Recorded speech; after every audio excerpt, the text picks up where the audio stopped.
ขออนุญาตฝากเป็นเสียงลำปนป้อนไทยทำการประทานทุกๆฝ่ายเนาะ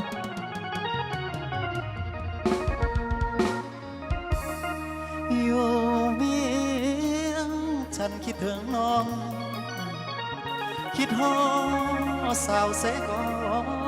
อยู่ทางกำบังเก่า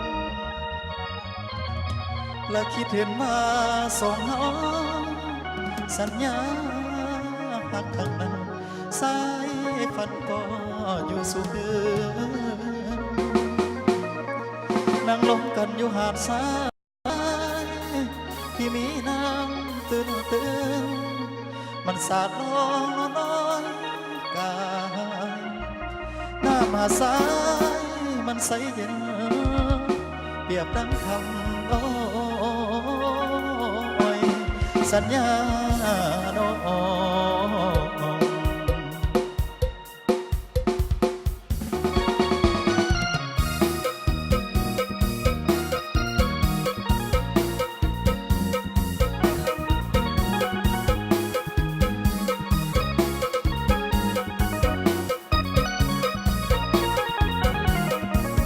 ฟังเสียงของอายยังคอยหัวใจละน้อยคิดถึงแต่น้องสัญญาสองเราที่ฟังเสียงของมันยังมาคอยหัวใจอายนี้ทุกวันอายอยู่วิกันมาในห่วงมาผู้สาวโซฟาคนเดิมเป็นเนาอยู่ทางวิจันไผ่พันแต่เจ้ากลับขึ้นบ้านเก่ามาหักเจ้าน้องสาวเสียงของได้น้องผู้สาวเสกองอยู่ทางกับบ้านเก่าเดี๋ยวนี้เขาแฟนสายบนนั้นเราคอยตาบนน้องให้กินพ่อยักฟังเสกองสองเคยสัญญากันเขานั้นอยู่ด้วยกันได้มีฝันเห็นหน้ายังบ่ต้องกลับบ้านเบียงบ่ต้องได้บ้างขอเพียงนั้นสาวเสกองอาการทักได้ใจเจ้าอย่าเปลี่ยนแปลงมันแท้ก็คงจะมี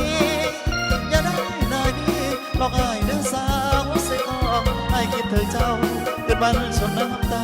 น้องอยากไปเดินสาวเสกองเข้างานดีว่างานคงหายบ่ทันเสียงพอเดินอยู่เพียงก็คิดว่าสายน้องสิงานเมื่อไรจะกลับไปหาผู้พวงอยากไปเดินควงสาวเสกองเข้างานดีว่าง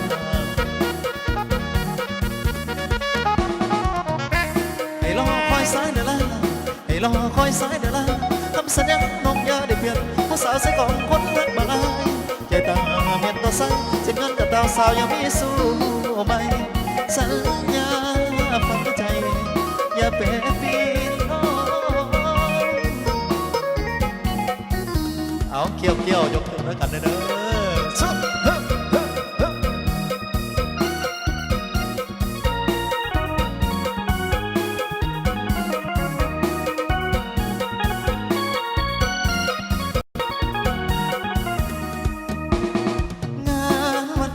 คงจะมี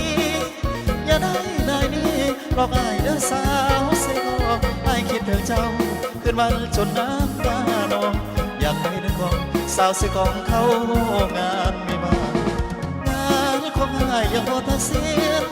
พอเดินอยู่เพียงอย่าคิดมาสายน้องดูสิงานเมื่อใดจะกลับไปหาพุ่มพวงอยากไปเดินกองสาวเสียกองเข้างานไม่มาให้รอคอยสายเดี๋ยวละให้รอคอยสายเดี๋ยวละคำสัญญาน้องอย่าได้เปลี่ยนภาษาเสียของคนรักดอกใจตั้งเมียนต่อสายสิ่งนั้นกับตาสายยังมีสู้ไหมสัญญาหัวใจอย่าเปลี่ยนปีน